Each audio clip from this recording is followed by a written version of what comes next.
Okay, by way of full disclosure, I was just gonna save some time and pack this ahead of time, but I just think a lot of people do that, and we really don't know what's in their bag as they're making these demonstrations and stuff like that. So, for full disclosure, I went ahead and I'm gonna pack this for you on camera. Although I did save some time, I preloaded the two Camelbacks. One is the water source. The other one is simulating a secondary water source, a 70 liter, not 70 liter, but a 70 milliliter water bladder additional with a 500 milliliter IV bag simulated by another 3 liter Camelback bladder in there full. Okay, so the water bladders have already been pre-packed, and hopefully I said all of the numbers correctly for this. If not, I'll annotate them and correct myself.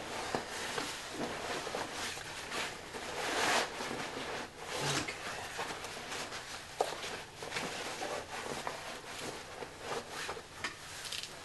Poncho liner, Gore-Tex jacket. Remember, this is if I was the platoon sergeant and we were operating in poor weather, what I would require packing for a mission, either a patrol or an actual hit on a bad guy, simply because you just never know what's going to happen. So, fleece jacket, that's Equix level 3. Gore-Tex outer shell, situation dependent. If the weather is going to be bad, and you wind up staying overnight because you get in a protracted gunfight, you never know what's going to happen. But environmental protection. And this is also part of that packing list from the Modern Warrior Combat Loads study that was done in 2003. Now that was before RFI, and so this is that study was kind of like on the old gear. And there have been a lot of changes since then. Okay, so this is your extra t-shirt, 2 pairs of socks, and a snivel shirt. And when I say snivel shirt, I'm referring to the Equix level 1, the silk weight, just like this one. This is old school in the black. They got it in tan now, but silk weight base layer type shirt. Alright. 2 MREs simulated.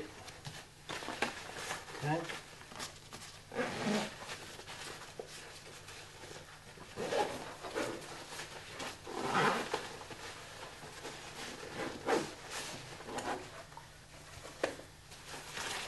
Poncho. Head lamp.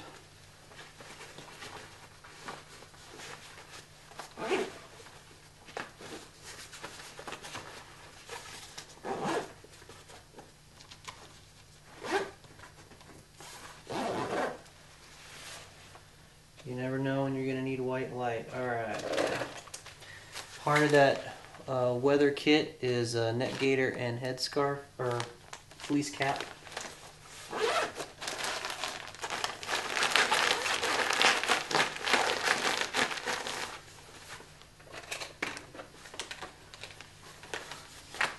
Personal hygiene kit was part of their SOP for their load plan.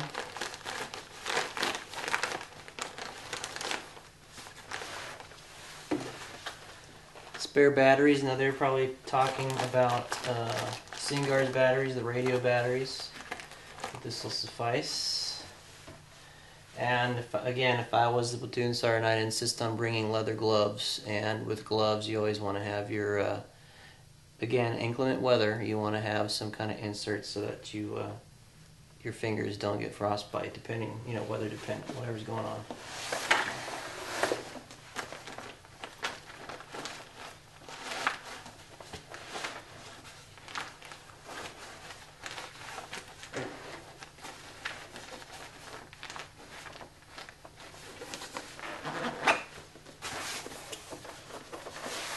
Okay, so now this bag here is actually, this is the Gregory Tarn 36, so it's a 36-liter bag. It's a little bit larger than the patrol bags we have been dealing with, the assault backpacks that we've been dealing with, just over and under the 30-liter size. So this is 36.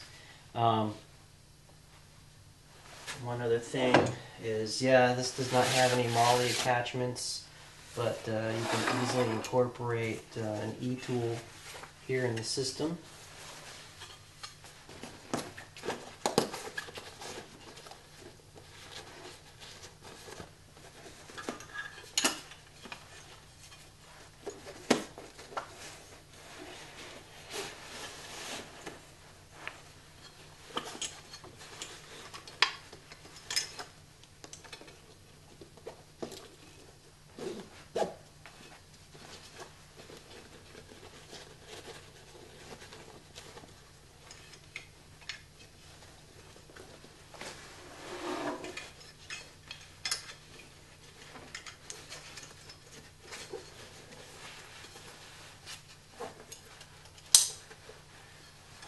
Difficulties in doing this multiplied by the fact that I got to do it for you all on camera.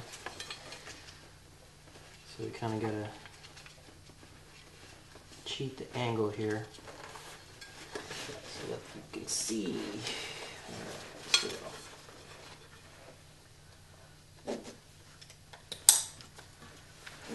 Alright, so E-tool on in there. Now this is 36 liters. And there's no MOLLE attachment points, of course, for additional ammunition and whatnot. But here's what, you know, if bag designers would come up with something more robust, this type of internal frame pack might be a better solution. But let me go back to into combat mode with the simulated bulk of today's ground soldier. Okay, reframing the shot complete here. Back into armor mode. And again, this in no way simulates the actual sizes and function of what guys are wearing in the field right now as far as body armor. This is more like old ass police body armor that they probably don't even use anymore. Alright, point being on this, I don't know if you can see it, there's a lip here. Alright, so the lumbar area is right here. I don't know if you can see it. Lumbar area is like right here. And then there's this lip from the ballistic vest. Now the new ones, the plate carriers, they have a cummerbund that wraps around the midriff to kind of take the weight from the shoulders and put it around the hips. But like I said before, the hip bone is like in line with the navel. Alright, and you can see when you add the flick actually does more accurately simulate the length of everything.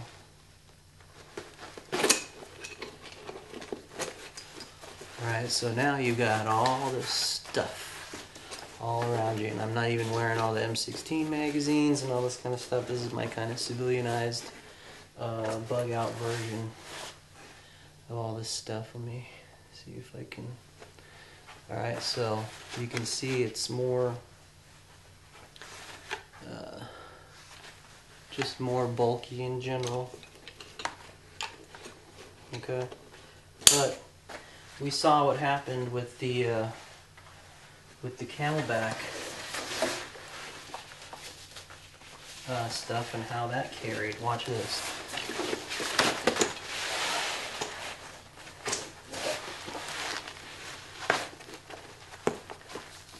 Same load, weight-wise. Alright,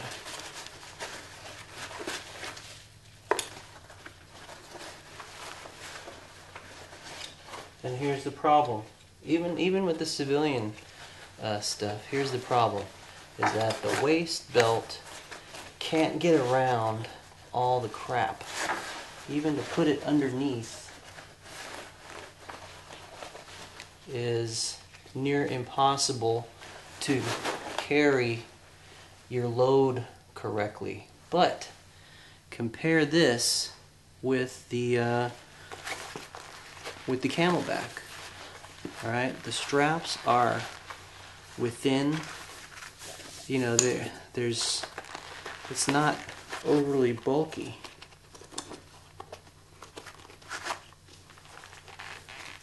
All right, these straps are thinner.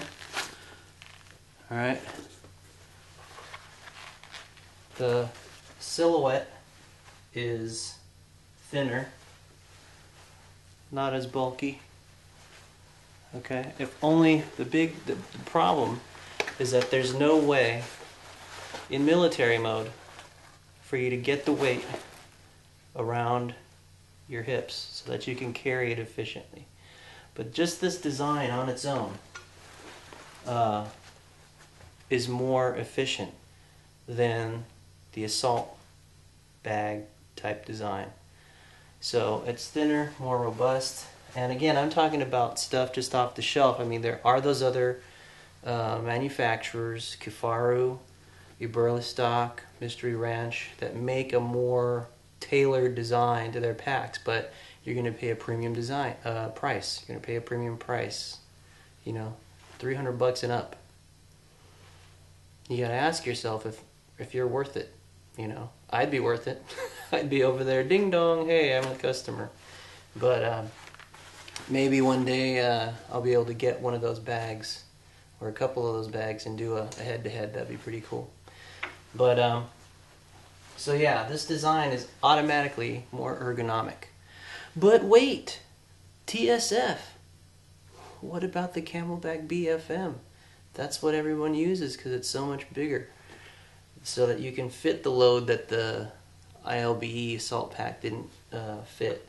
And it has a waist strap, so you can, well, we already can see here, all right, that waist straps with a load-bearing situation are impractical. So no matter what you do in a combat mode, if you're an American fighting person who makes their living outside the wire, you're going to carry all your weight on your shoulders. It's a problem that they just have not been able to deal with. You know, they tried with the vest, with the plate carrier. Now they, you know, had incorporated the cummerbund, even with the improved outer tactical vest, the IOTV. Now they have the soldier plate carrier system, and they have a cummerbund with it. But it's still a problem. And then, like I said, if you go in the prone, you know, you have to lay down on your belly. All that stuff is like, boom, gonna hit you in the back of the head, you know, hit your helmet, and stuff like that. But look how far back this is removed. All right, if I was in the prone, you know, I don't really have that issue with this design. Unfortunately, the Tarn 36 from Gregory, they don't make it anymore. They have other ones out there, but there's more civilian type designs would probably be better to bug out with than an assault pack. Let's look at this without a combat mode going on. Okay, and we're back. Drop the combat gear. Going back to civilian mode. Just normal bug out mode here. And again, this size pack isn't really, even this one is not a suitable bug out type pack. You really need something a little larger for a bug out,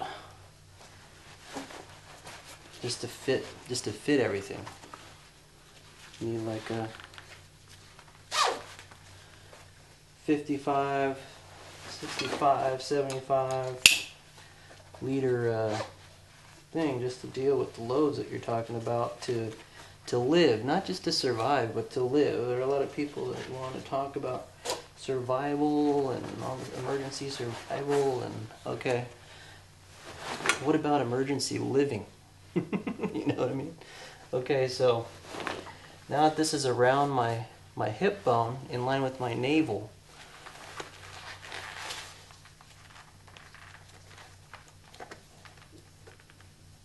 one cool thing about this pack is that instead of most packs, you know, your shoulder straps are pulled down. This one actually pulls the load up into your lumbar by pulling up.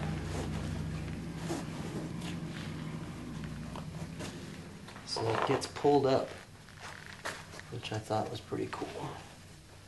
Alright, so this isn't moving anywhere, and you can see here, but it's not on my shoulders at all.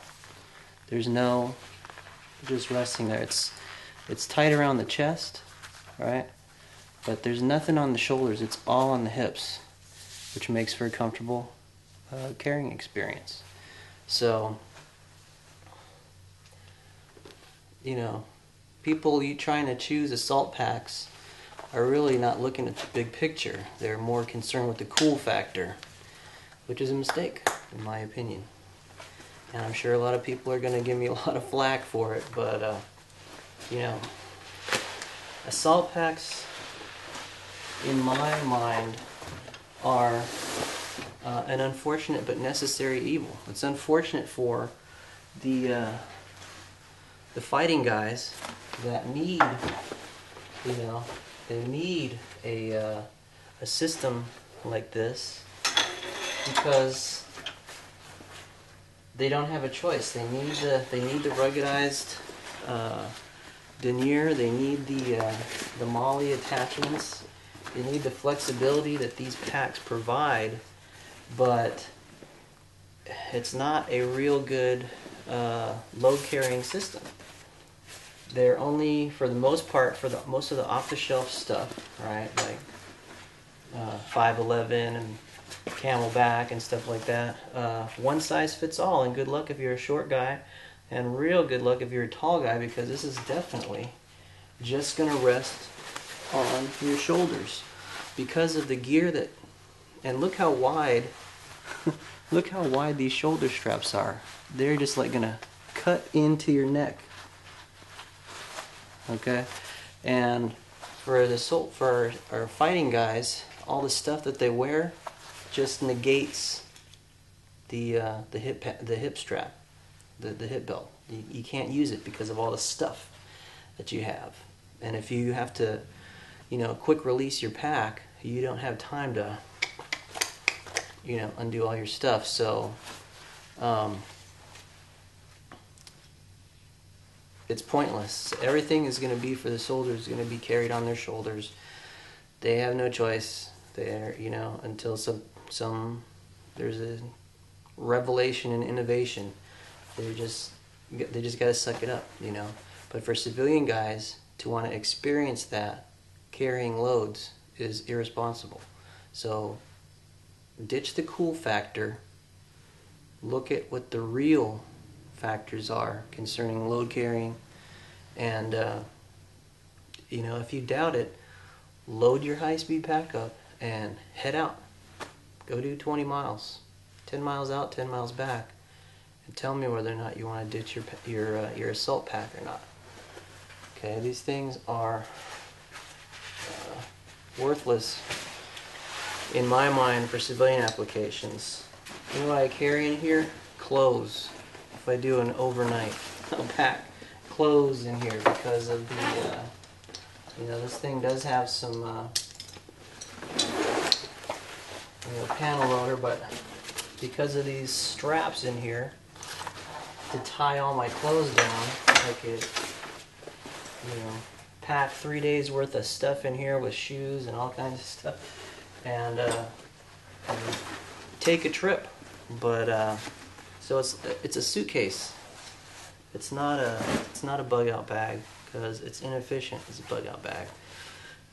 I have the Condor one, the multicam Condor 3-day assault pack. It's the exact same thing. I carry my camera kit in it.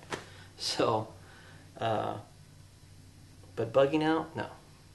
So, okay, so 3 reasons why assault packs are a necessary evil.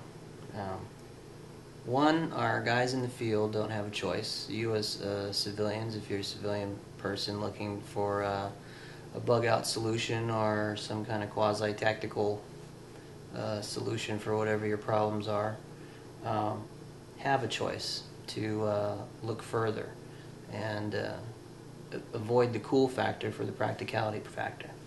So one is volume. Most assault packs are entirely too small for what you need to bug out with. 2, the selection of sizes that actually contributes to proper load carrying, to be able to have the size on your back to get your load off of your shoulders, depending on your body height, stuff like that, what size pack that you wear. And 3, suspension. Most assault packs have a flimsy suspension, not really designed to carry loads properly, especially considering the size of one size fits all for most, but all the high-end tactical bags out there. So do yourself a favor. Ditch the cool factor for practicality factor. Look deeper into your systems and what you're doing with it. And get out there and train. Don't sit around with all your stuff staring at it. Use it. Take it out to the field and use it. Please feel free to post your any video responses below. And I really want to thank everybody for all your attention, for all of the subscriptions and all the well wishes and the support for my little channel. I appreciate it. I'm not really sure what direction the channel's going. I kind of want to branch out into more of a Ray Mears format, where he does trips for a reason, not just, survival and all that kind of stuff, that's been covered. Everyone is doing that. But maybe to discuss why, not just how, but why. There are some things that I feel have been lost, that mankind has lost, the relationship with the horse, and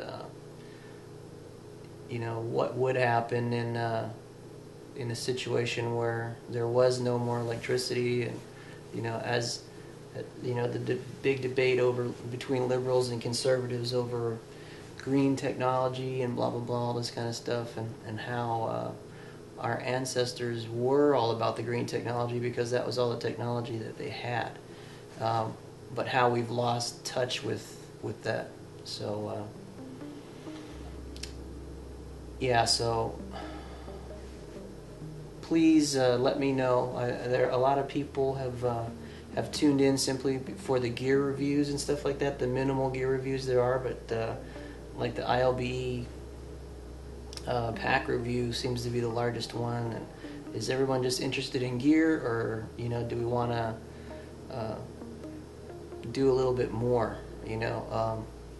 Crockett 20 has a great channel, and most of his videos are on his experiences out in the wild. So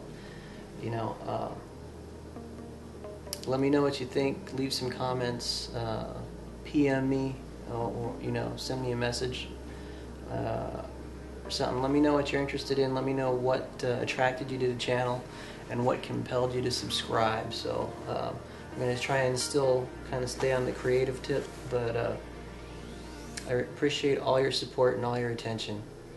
Thanks for watching, and you guys get out there.